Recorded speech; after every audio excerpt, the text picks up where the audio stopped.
Welcome to Technoskeptical, where we discuss the psychological and spiritual aspects of technology, culture, and power.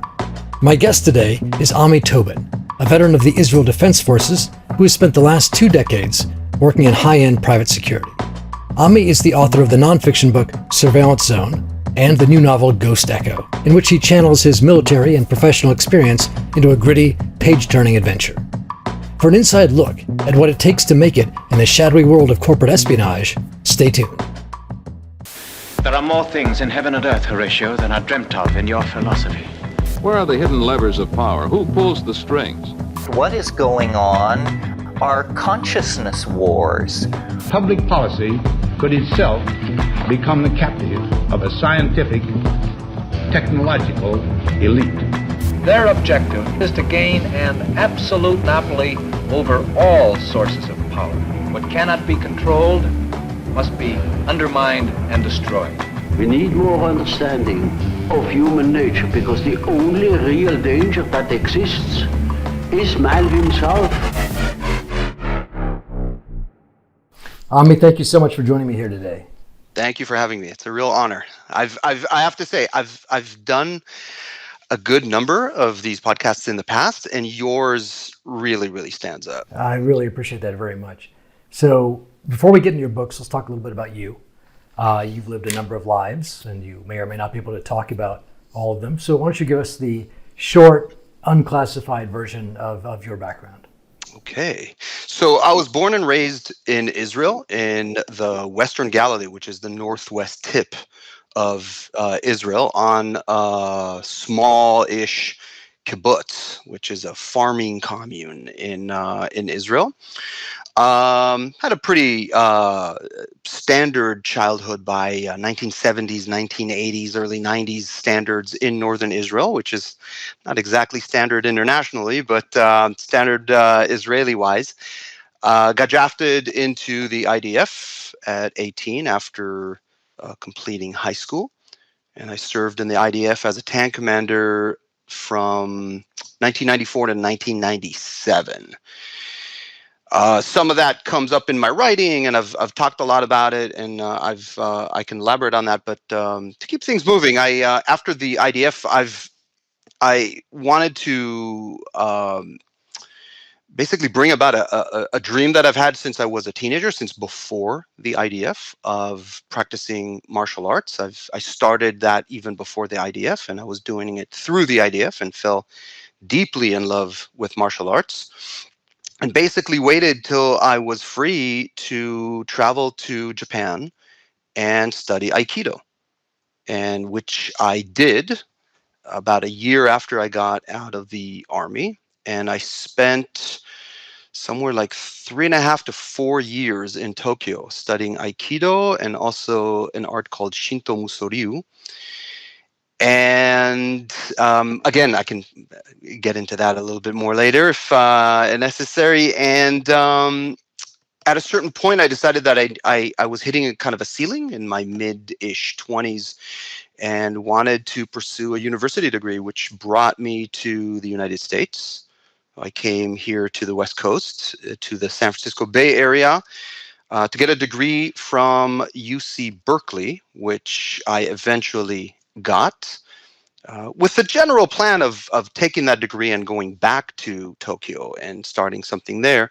But life found me here, and I got into the security industry and work, and of course then family came, and I ended up settling down here in the San Francisco Bay Area, where I spent somewhere like 18 years full-time in a company called HighCom Security Services, working in Israeli-style security, primarily focusing on terrorist activity prevention and hostile activity prevention.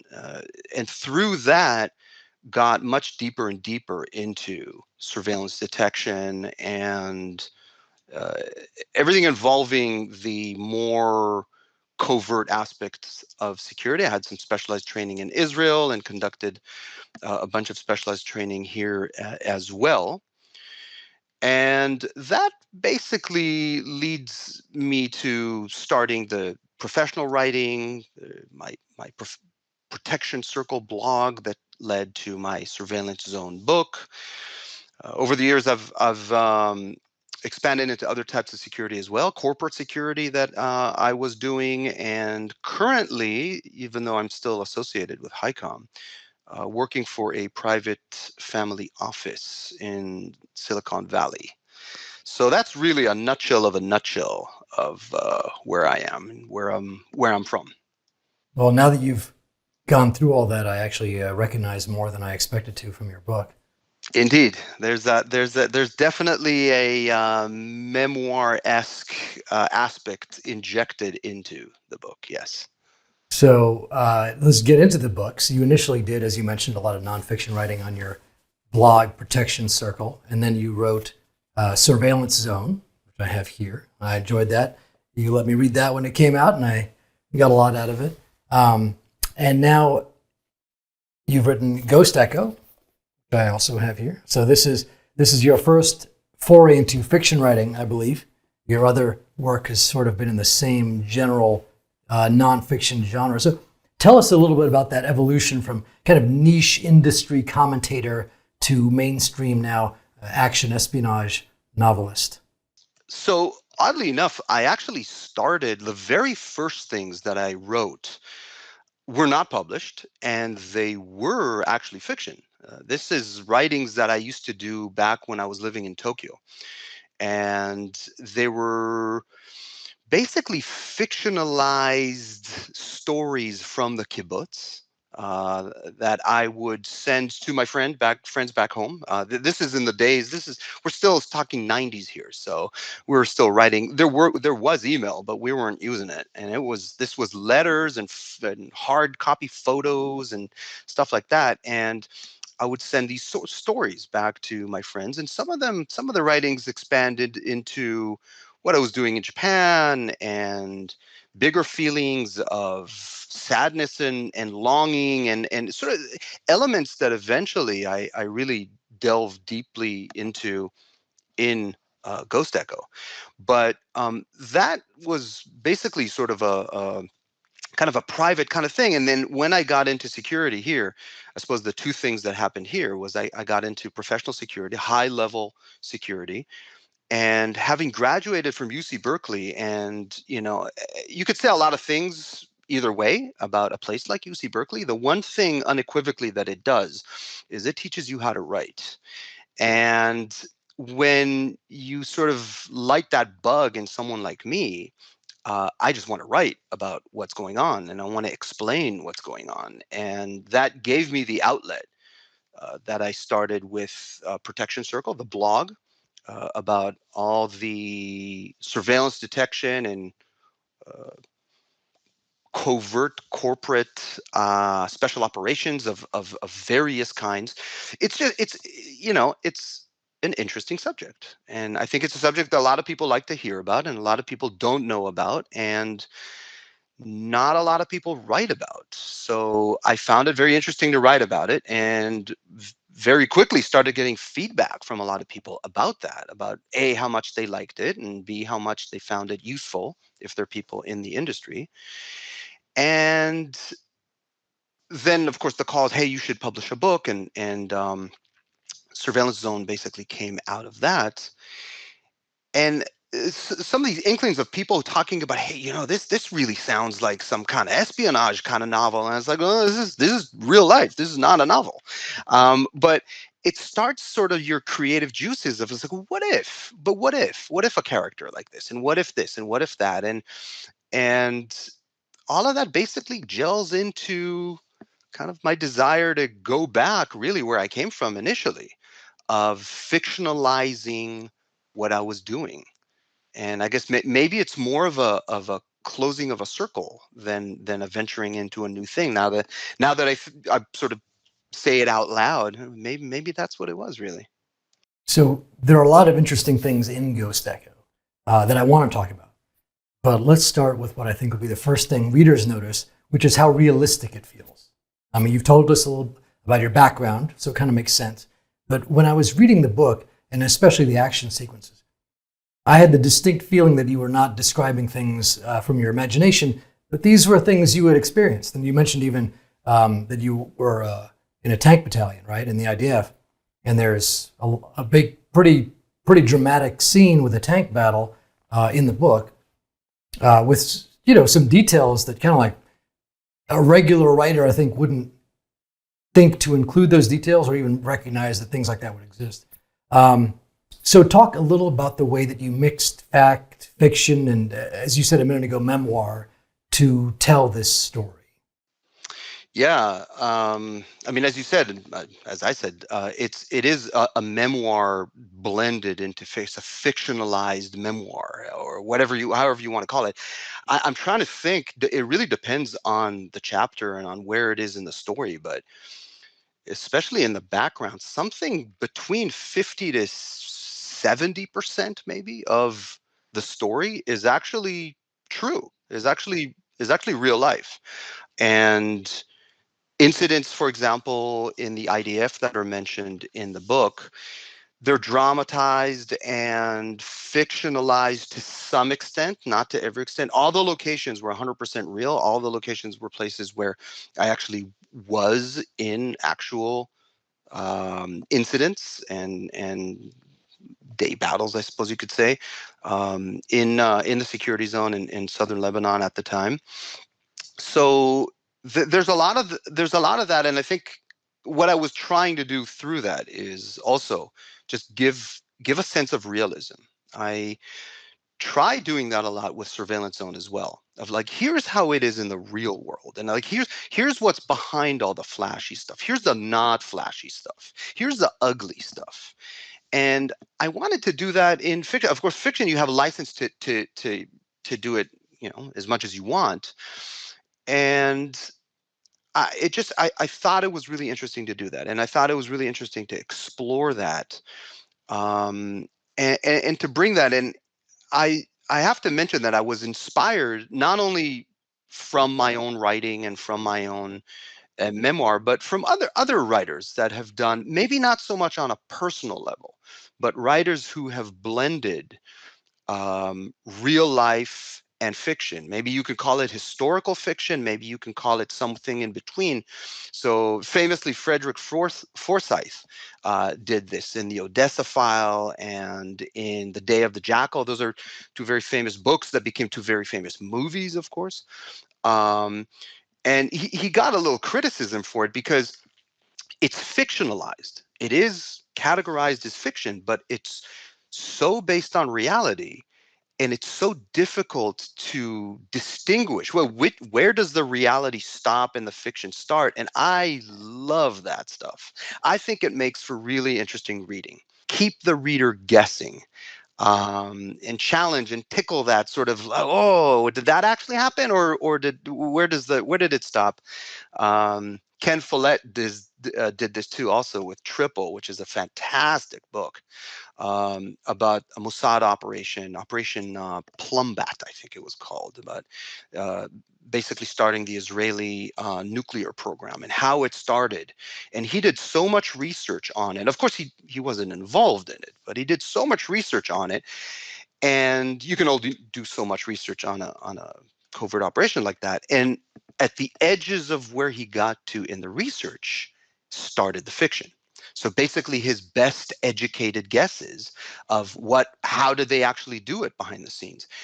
And in one interview, he says he was actually contacted by Israeli officials because he got so close with his educated guesses to what happened in reality. This is something that happened in 1968. I love that. I love that idea, and I wanted to try it myself. And I thought that I don't need to research that much into other people. I have enough stuff myself, and in my memoir, so to speak. So let's try it, and let's see how it goes. This whole, yeah, it's basically what got me to this idea. Well, I love that. And you mentioned a couple of contemporary authors, but it also makes me think of Ian Fleming, who worked with British intelligence before he created the character of James Bond. And, James Bond has been criticized a lot over the years, and especially recently for being, misogynistic and so forth. But a lot of that was the culture, apparently, within the British intelligence. I mean, Ian Fleming knew what he was talking about. Yeah, and very notably John le Carre as well. And there's a couple others, but I think those two Brits are definitely the most famous guys to do it. Now, I do not rise to even close to any of their level, not in any of the work and not in any of the writing. I wish maybe someday. But as far as inspiration goes, I mean, you see something like that and you go, I want to do that. That's the kind of personality I have, is like, I want to create that. I want to do as best I can to create that, which, when you get into a field like this, when you start, you read, of course, you read a lot of espionage as well, and you read a lot of other authors, and some are much, much, much, much, much better. Of course, I will never get to those levels. Some are not so much, and you go like, huh, that was a neat story. Not great. It's like, I wonder if I could do better than that guy. Let's give it a try. Why don't we? And just have fun with it. So one of the things that I think you're kind of getting at, and you mentioned this a minute ago when you mentioned that you started off writing fiction stories that sort of had a serious informational component to them. Having read Surveillance Zone and your blog over the years, I noticed that a lot of the concepts that you've described in those platforms, which are nonfiction, recurred in Ghost Echo, but within the narrative, within the story. For example, the concept of a dry run and a surveillance detection run are things you've explained theoretically in your other writings, but in Ghost Echo, you actually show characters doing those things. So it feels to me like you're not just trying to entertain your readers, but also maybe teach them a few things, maybe without them even noticing it. So, am I off base on that? No. Yeah, there's definitely that, and I think it's interesting to think about the contrast a little bit between Surveillance Zone and Ghost Echo, because in Surveillance Zone it was primarily to give insights, to give an expose, and maybe a theoretical tutorial, because it is a book and it's not a teaching, on how does this work in the real world.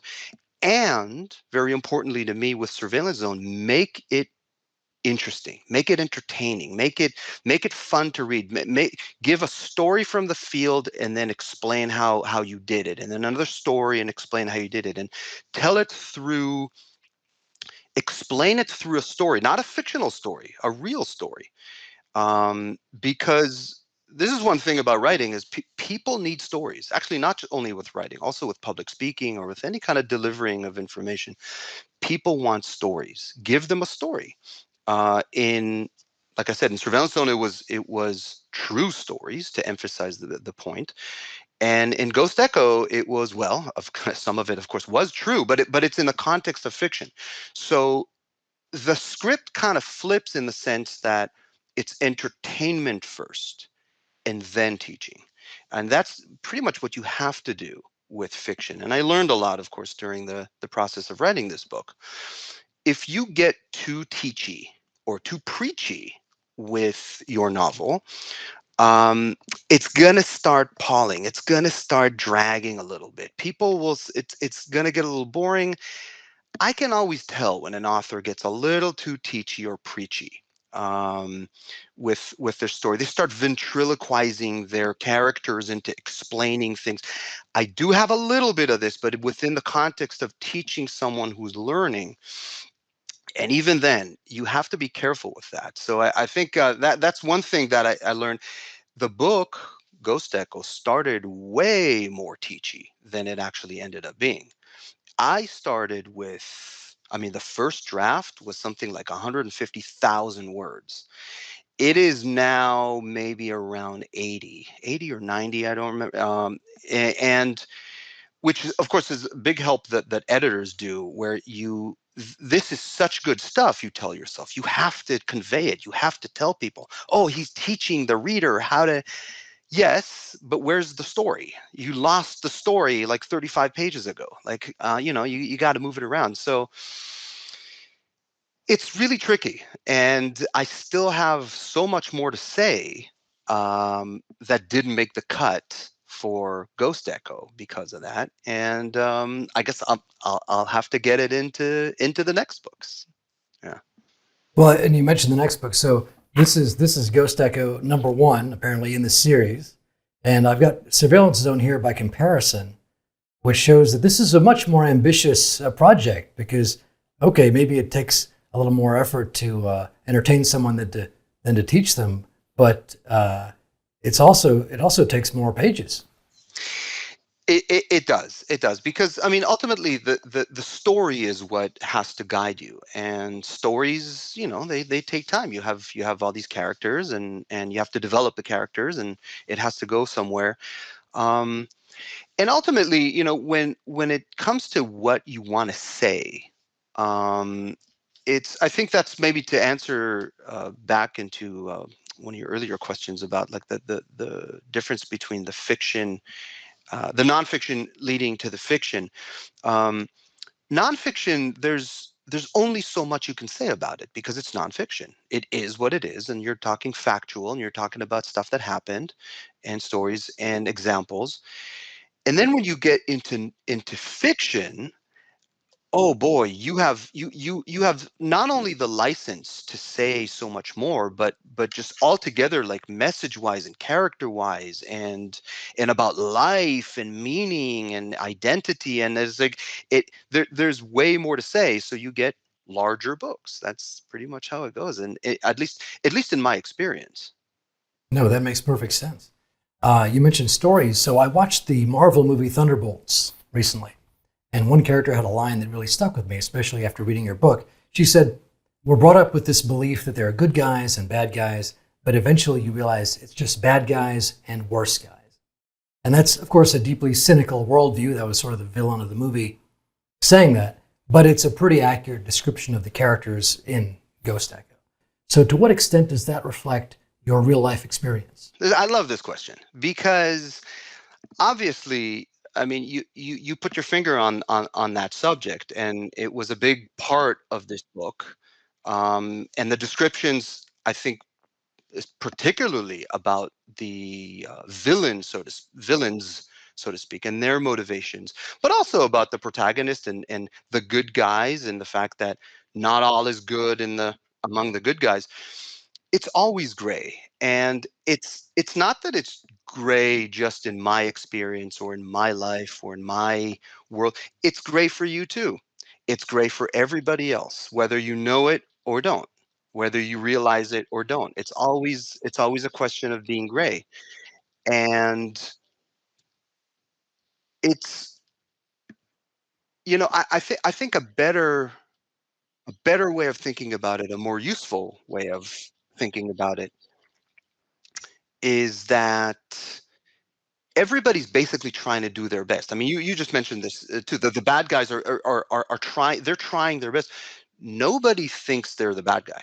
There's no such thing. The bad guy is always the other person. Everybody's trying their best to do, to better the world as far as they're concerned.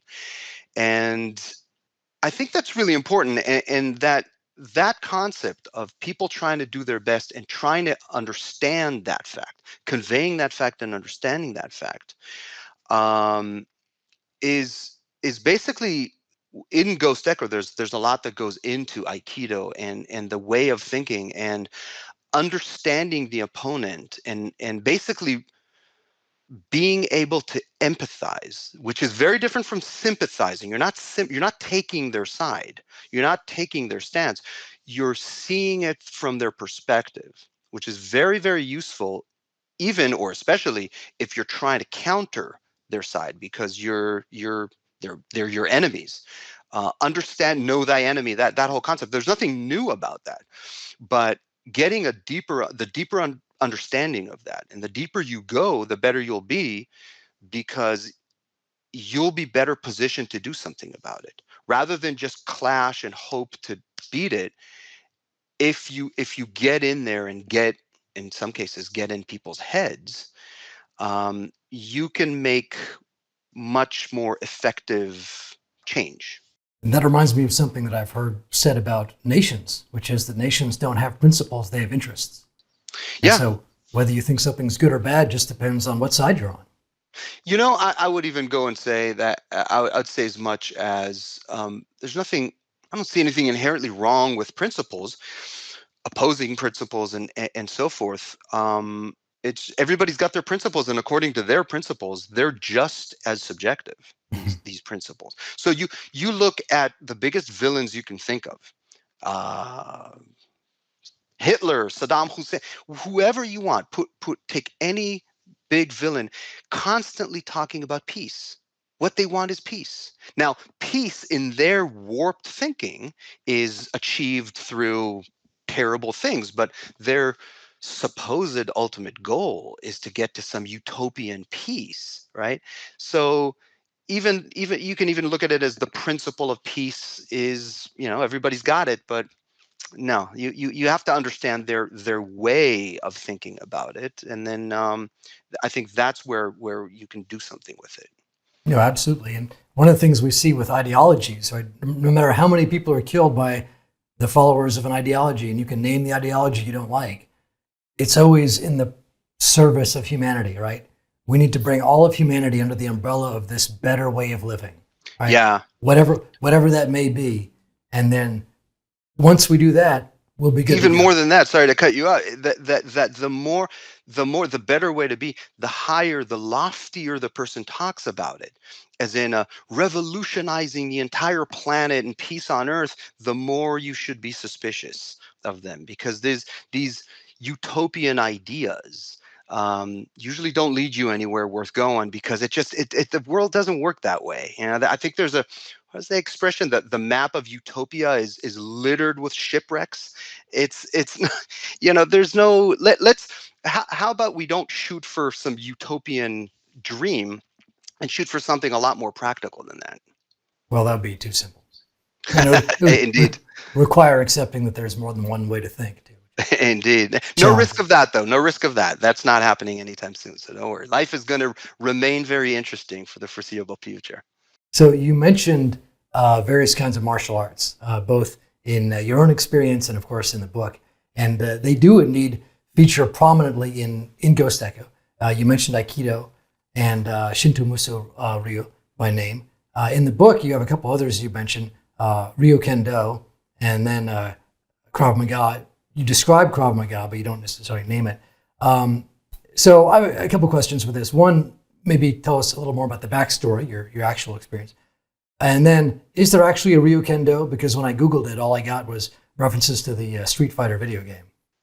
So my experience with martial arts started when I was a teenager. I got into it sometime around 16 or 17. And living on a small kibbutz in northern Israel, it was pretty limited. You always had a certain amount of karate in Israel and a certain amount of Krav Maga. Once I caught the bug, I started learning from anyone I could get my hands on. Any person who knew anything, I was like, train me, teach me, train with me, spar with me, kick my ass, teach me. And I spent the latter part of my teenage years banged and bruised and learning a ton from everybody, from karate teachers to esoteric Bagua practitioners and Krav Maga, of course, and all these really special forces guys that I would force to teach me how to do stuff. And no, kid, get away from me. No, you got to show me. And that basically is where, on the kibbutz, in fact, is where, not unlike what is described in Ghost Echo, I did find what I named in the book Ryu Kendo. Ryu Kendo is Japanese for the way of the dragon fist. It does exist. It is not pronounced in the Japanese reading, so it is not literally called Ryu Kendo. That was taking those characters and giving them a Japanese reading rather than their original reading. And this is one thing that I cannot actually reveal the real name. And the reason is because, unfortunately, it is a real martial art. And over the years, it developed quite a bit of rivalry between different schools and teachers there. And my teacher, who in the book is depicted as Von Stevens, also based on a very real person, basically swore me to secrecy, in the sense of like, don't air this out, don't use the real name so we kind of stay out of trouble here, and sort of keep it kind of clean like that. So I, of course, did.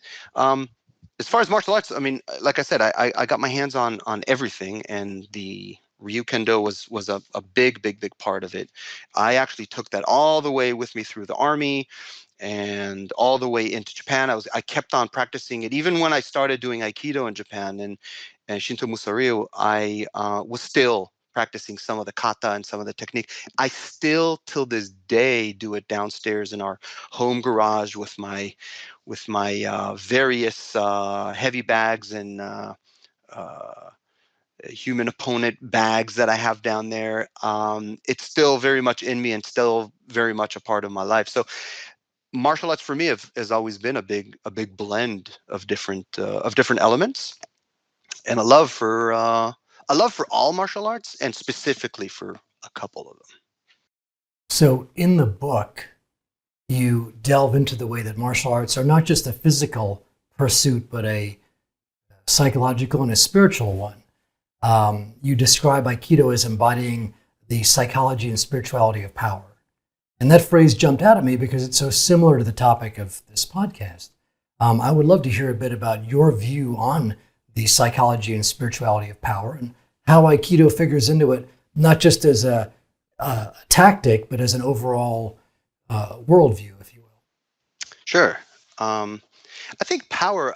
I would maybe expand it. It's power is it's true. I think a lot of people think about power in different ways. Maybe not necessarily in the correct way I mean here, but I think if you consider the idea of energy and the flow of energy and how the flow of energy interacts and intersects with other people, and in both physically and also mentally. With most of your life you're not actually physically touching people or physically trying to do physical things to people, but you may be trying to convince them and you may be trying to motivate them and so forth.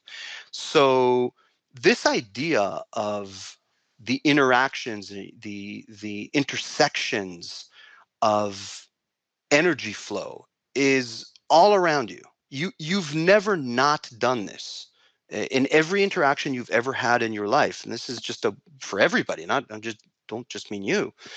It's always been a part of your life. So it of course is very valuable to learn more about it, how it works, and how to use it more effectively, how to understand it when it applies to you first, and how to utilize it outwards.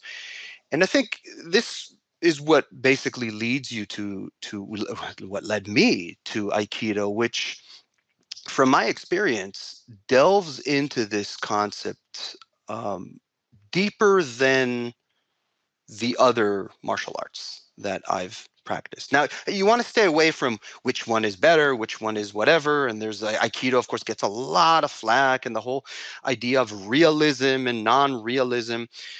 But I think you put your finger on that idea of the energy and the power, and to what I said about the understanding that most of what you do is non-physical. And if you can practice those elements, yes, in a physical way, but it helps you understand them also in a non-physical way. And I think, again, this is something that Aikido excels in. And I think something that a lot of people don't understand in how things in the dojo translate outside of the dojo. So an analogy that I like whenever you think about Aikido, and again, I am always conscious that anytime I talk about it, there's a lot of people who are always with these idea of bullshito and it never works and it won't work and those techniques.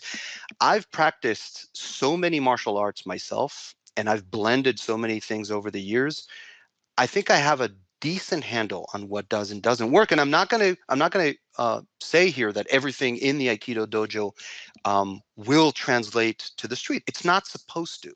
It's not the intent.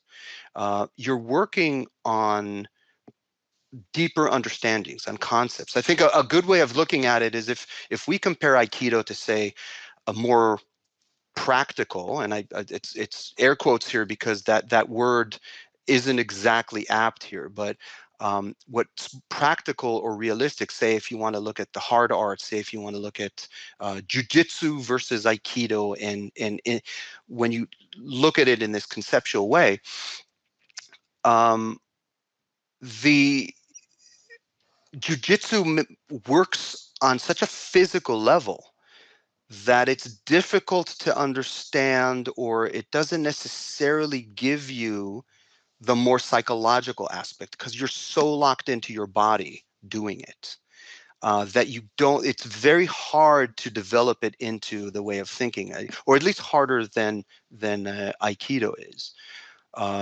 It's very physical, whereas Aikido is more psychological. And if you want another analogy, say something, but it doesn't have to. I don't have to pick on jujitsu. I have nothing against jujitsu. I think it's awesome. But if you want to look at jujitsu as being, in a practical sense, more like mechanical engineering, and Aikido being more like physics. And mechanical engineering can build you all these useful, amazing things that you use every day, like this computer and everything, all your household appliances and all these things that we really depend on them.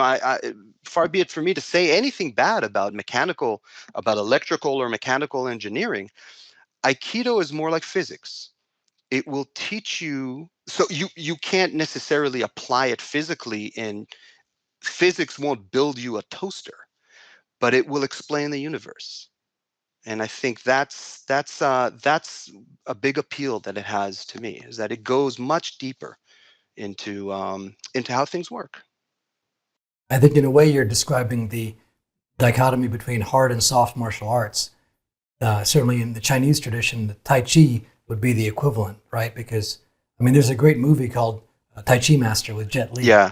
where he delves into what you're talking about, which is more of not only just the idea that this intersections of energy that you mentioned with other people, but even within yourself, that mastery means mastery of one's own opponent that's inside, not just out there. Yeah. And I think this is why I think it's very true, and I've done a good amount of Tai Chi and I love it. That's a good point, and I think it's another good analogy there. I think I picked on jujitsu, which technically is a soft art because it doesn't really involve, at least modern jujitsu, doesn't really involve strikes and blocks and kicks and so forth. It's more of the grappling, that is it. In many ways, I mean, it is a cousin to Aikido in that sense, but it lives on a physical realm, I think, and less on a psychological, spiritual one. Again, I know people are going to hear this and go like, I've been doing jujitsu for many years and it's very spiritual. And I get a lot of, absolutely, of course. I think for maybe novices or even a little later on, it's harder to translate, I think, into the psychology than Aikido is. That's all. It's not that it's not there. It's just, it's harder to see because you're so much in your body and you're not so much in your mind and understanding dynamics and other people and so forth. No, it makes perfect sense. So let me shift gears here. In the past few years, we've seen Israeli characters, right, like the ones in your book, depicted in American entertainment franchises, NCIS, Terminal List, but those characters are usually seen from the point of view of the American character. Yeah. In your book, in Ghost Echo, it's largely the opposite. Mm-hmm. And that does a few things, but one in particular is it highlights the universality of this experience, right? Of combat, of fighting, of trying to achieve your interests, whether it's for your nation or for your personal reasons. And you also touch on the universal experience of PTSD in what feels like a very sensitive and realistic way that people of all nations, backgrounds can relate to. Did you set out to write a story that would include these larger concepts, or did they sort of emerge organically as you worked? It's the latter. It definitely emerged more organically in that I am not so much.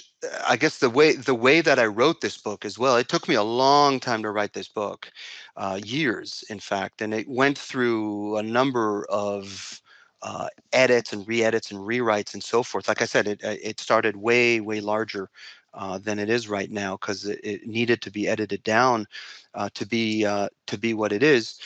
And yes, pretty much everything came up organically. I'm a kind of writer. There's they talk about a lot the two types of writers: the planners slash outliners, and the seaters, or the as in the seat of your pants kind of writer. And I'm definitely more on that side. My life would be so much easier if it wasn't, but I can't do the outlines, or I can do them only so far, and then it has to be organic. And yeah, the characters and the PTSD definitely is one of the things that came in organically. And it came in actually in the earlier stages of writing the book. um, COVID hit. I mean, that's how long I'm talking. When I say years, I'm talking years, right? So, and when COVID hits in 2020 and everything shuts down, an interesting thing happens, because everybody gets really closed down and they start forming like these online communities. And in Israel, because it was 2020, it was the 20th anniversary of the end of the Israeli security zone fighting, I suppose you could say, an 18-year period of Israeli fighting, not unlike the American experience in Afghanistan, except that this one was right across the Israeli border. This one was literally 3 miles from my house on the kibbutz, rather than the other side of the world. And Israel had a very tough time being there for 18 years, including guys like me that served there in the mid 90s. And 2020 was the 20-year anniversary of it. And because of COVID and everybody was closed down in their homes, there was sort of a resurgence of all these memories. And there eventually was a couple of guys, I was one of them, that got together on and formed a Facebook group, of all things, to start talking about it and start sharing photos and memories of your experiences. And it turned into a group of thousands that became a whole movement in Israel. It was quite amazing. It got all the way into parliament eventually, and shifted a vote into making the Israeli security zone period declared officially as a war, with a pin and everything, which was a big deal, because a lot of guys over the years went unrecognized with what their experiences were, including myself. And PTSD, I was not unaware of it. I never really considered myself somebody who suffered from it. I would get sad sometimes, sort of undefined kind of the Israeli Memorial Day and so forth would get me into certain moods, reading certain things. Mati Friedman's amazing book, Pumpkin Flowers, was one of them, where I was listening to it. It was about the security zone. It was about his experiences. It came out about a year before that. And I had to stop the car on the side of the road, just trying to regulate my breathing. I was like, what the hell is happening to me? Um, and in 2020, I got to really taste what full blown PTSD is like. And I think a lot of other guys did too. And there's something about the 20-year mark where you look back. 10 years is not long enough. 20 is, there's something about the 20-year.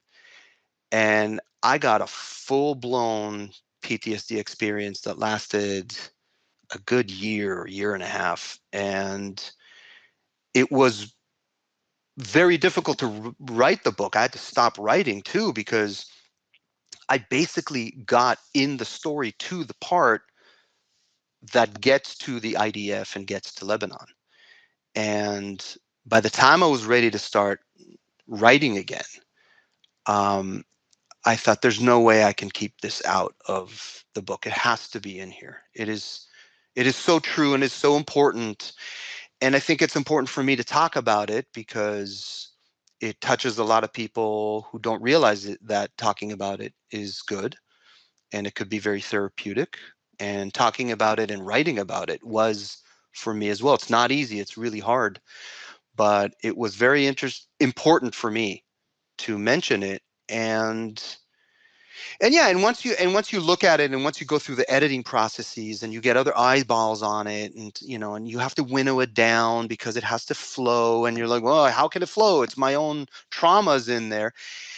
Then you start looking at it differently. It kind of helps you sort of stand aside and look at it a bit more dispassionately, and with some detachment, which also helps, I think, in the process. Um, and understand that it's beyond the therapy of it. It's a very interesting subject to explore in literature as well, I think. And you do, I think, see more of it these days, in not just in books, also in movies. I don't know if you've ever read Viktor Frankl's book, Man's Search for Meaning, but No, it's on my list. so he was a psychiatrist who wound up being incarcerated in a Nazi concentration camp for a Yeah. number of years. And the way he made it through was he started looking at it almost the way you're describing, right? He was having the experience, but he said, I have to look at this as a scientist. The way you say you're looking at it as a writer, that you're going to communicate this and share. He was looking at it as a scientist. What is the psychology of a concentration camp? What's happening to the guards? What's happening to the prisoners? How is everybody coping? How are they adapting to this environment? And in the book, he has this very, very powerful anecdote where he says he was, one morning he was freezing and, all the usual horrors you can imagine going on. And he said that he had this sort of vision of himself in the future in a comfortable, warm conference or lecture hall on a stage, giving a talk to an interested audience about the psychology of concentration camps. And that image gave him something to live for. And it was part of his development of this idea that human beings have a capacity to suffer. We're okay with suffering as long as we can find a reason for that suffering. It's only when we feel that our suffering is meaningless, and there's no way out, and there's no point, that's when the despair takes over. So it was, anyway, that reminded me of that.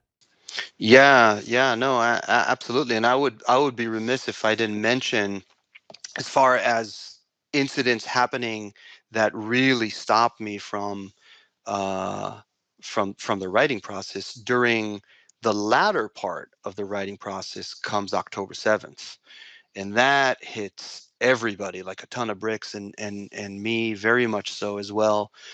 And the reality of life coming down on you, and that's still so fresh and so raw that it's difficult. I had to stop, and it didn't really make it as much into this book.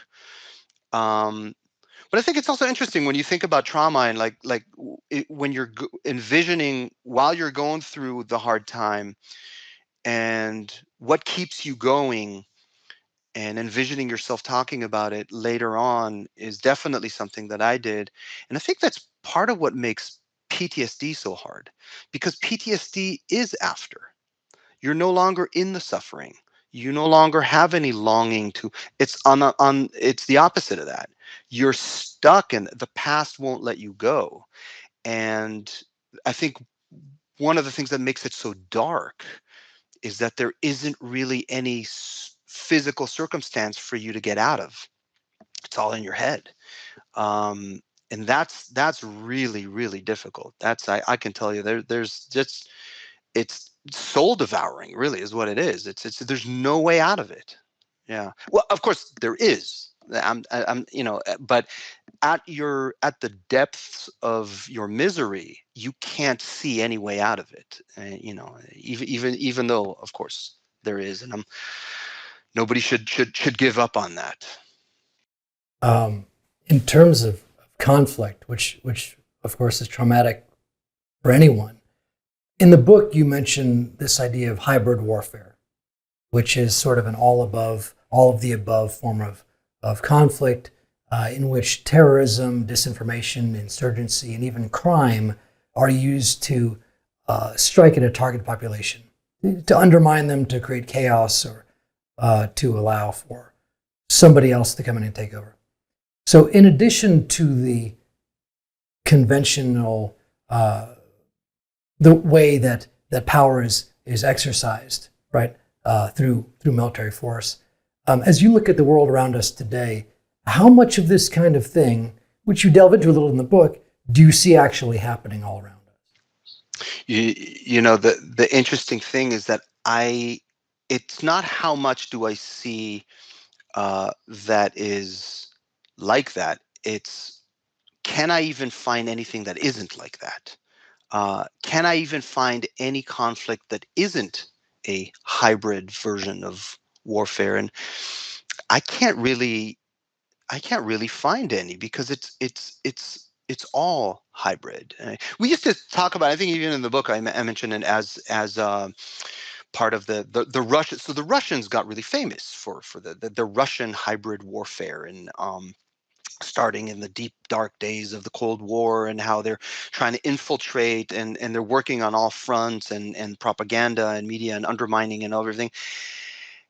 When you break stuff down, and I'm not trying to defend the Russians, not at all, but it's like, who hasn't been doing that? Exactly. Some have been doing it better. Some are more well known for it. But and even then, maybe you can argue that back some decades ago, it was still not entirely known. I think these days it's pretty known. I mean, terrorism, of course, and terrorist organizations are the that's their bread and butter, really, because they don't have much else, in the sense of the actual force that they can exert is very limited compared to an actual military and governments and nation states. So they have to do that. And a lot of the ways to use, a lot of the ways to counter that. Also, of course, you fight on their level, which took a good number of years to figure out, that you have to start taking it down to those types of hybrid trenches. But yeah, I see it all around. I see it everywhere. And it is interesting to explore that a little bit in Ghost Echo as well, because it's mentioned as this sort of Russian thing, and yet everybody in the book is doing it. It's all around you. Well, and you mentioned October 7th, and one of the, I think, shocking things for a lot of people in the aftermath of that attack was the way that, although Israel's enemies cannot defeat her on the battlefield, they are dominant in the public opinion domain, right? Yeah. They're very good at spinning the narrative that Yeah. Israel is the villain. And I think that's been, first of all, it was a big wake-up call to a lot of people in the West, because it isn't just Israel, it's also America, it's Europe, it's there's a lot of information out there that's persuasive information. And you can say, well, who's behind it? There doesn't even need to be anyone behind it, because the technology platforms are optimized to drive people apart. You mentioned the COVID era, and the COVID era, I mean, that was like disinformation wall to wall. No matter which opinion you held on any topic, Yeah. you were being fed by the algorithms, the social media algorithm. We were all stuck in our houses, or we were stuck on our phones or computers or whatever. We were all consuming this content that was just pushing us apart. And even people like you and me that should have known better, kind of fell victim to that to some extent.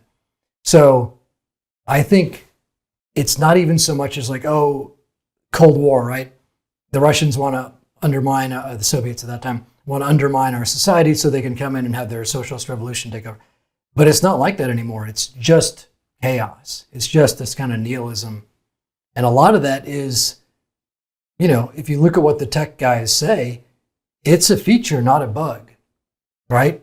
They like the idea that our institutions and our values are outdated, they're archaic, they're bad, and they're going to use AI, they're going to use their platforms to just kind of push it over like a rotten facade and install something better. Upgrade the operating system of society, right? That's sort of the vision. And I mean, imagine the hubris that's involved with that. That's what we're dealing with. So Yeah. And it's interesting to think about, what I said earlier about like even the villains don't think of themselves as villains. They don't think they're bad. They think they're doing something good. They're like I said, they're improving the world. They're upgrading the software. Um, it's a shame that a lot of them don't work with all the data, and they don't quite see where it's going, and it's blended with a lot of utopian ideas that are like, yikes, that's never going to lead anywhere worth going. It doesn't even lead anywhere they want to go. They just don't realize it yet. no, I think you're absolutely right, because I hate to keep bringing up Marvel. I'm not even that big of a fan of Marvel, but in this conversation, I'm plenty fan, so it's okay. Yeah. You think about Thanos, right? He was like, "Hey, I'm going to solve all the problems. I'm going to solve war on, we're going to have peace on Earth. We're not going to have resource scarcity. We're not going to have overpopulation. We're not going to all these things you say you're worried about. I'm going to fix it, right? Yeah. Yeah. But at what cost? And this is always the idea. There's always the idea that the ends justify the means, right? Yeah. You can do whatever you need to do to get where we need to be. And unfortunately, there's always unintended consequences. Like you say, nobody has all the data. Yeah. We just can't. It's impossible. And if you look at certainly the history of Western intervention in the Middle East, right? Like you mentioned, I think you mentioned Iran a few minutes ago, right? So imagine, right? You go back in British Petroleum and Operation Ajax and all this stuff where we're like, we don't want Mohammed Mossadegh to be in charge of Iran. He's going to nationalize the oil. We're going to put the Shah back in. Mm-hmm. And the response to that, the response to the West reinstalling the Shah was, now we have the Islamist radicals and we have the Marxists getting together, having a revolution. And as usual, the Marxists become the useful idiots that are the first ones against the wall when the revolution comes, literally in that case. And then, retrospectively, they renamed it the Islamic Revolution, which was, from my understanding, not what the Iranian people actually had in mind. They were just the most organized faction in the big salad of opposition because they had all the infrastructure through the imams and everything, and that's how nobody else was as organized. So again, like you said, useful idiots, unfortunate idiots, maybe not even idiots, but people just didn't have all the data, didn't understand. Yeah, idealists, right? Yeah. Anyway, so I want to be respectful of your time. We've been talking for a while, but I want to touch on one more thing, which is that almost anyone who reads the book is going to notice that the main character, I hope this isn't a spoiler, has a fake identity, which is the real life version of you. And other authors like Stephen King have written themselves into their stories, but this is the first time I'm aware of that an author has depicted themselves as a fictional construct of a fictional character. Yeah. So how did you come up with that kind of mind-bending concept, and what's the thought process behind it? When I was writing the sort of injecting the memoir parts of my life into the main character, into the story, I don't remember exactly why or when it occurred to me that what if this character creates an Ami Toben character, and which becomes a cover, and then again it's sort of like that Ken Follett or Frederick Forsyth idea of blending, of confusing the readers, like what's real and what's not real. Is Ghost Echo real and I'm just a cover right now because I'm not actually Ami Toben? Or, of course, I am Ami Toben. I just wrote myself as a fictional character or a fictional cover for a fictional character.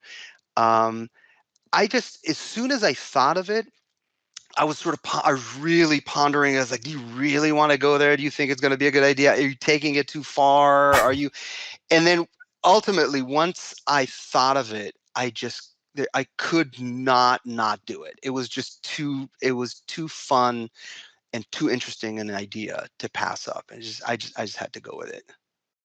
That's pretty cool. So just to wrap it up, Ghost Echo is obviously labeled as book 1. We mentioned that earlier. Indeed. So is there a book 2 in the works? What's next? And if people are watching this or listening to this, where can they go to find out more about you, more about your work, and kind of keep up with you? Yes, the next book is very much in the works. The Ghost Echo series is going to continue. This Ghost Echo is the name of the book, is also the name of the series.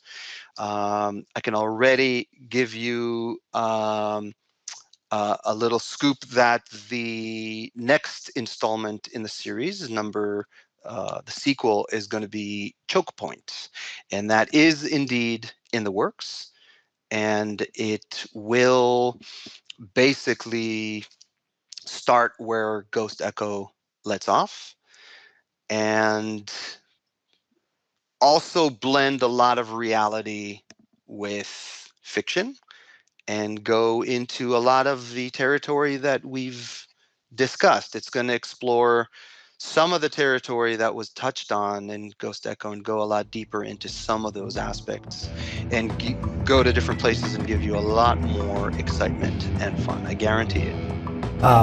Well, Ami, that sounds amazing, and we'll look forward to reading that as well. So thank you for your time today. It's been a pleasure chatting, and we'll have to have you back. We can talk some more soon. Anytime. It's been a pleasure and an honor.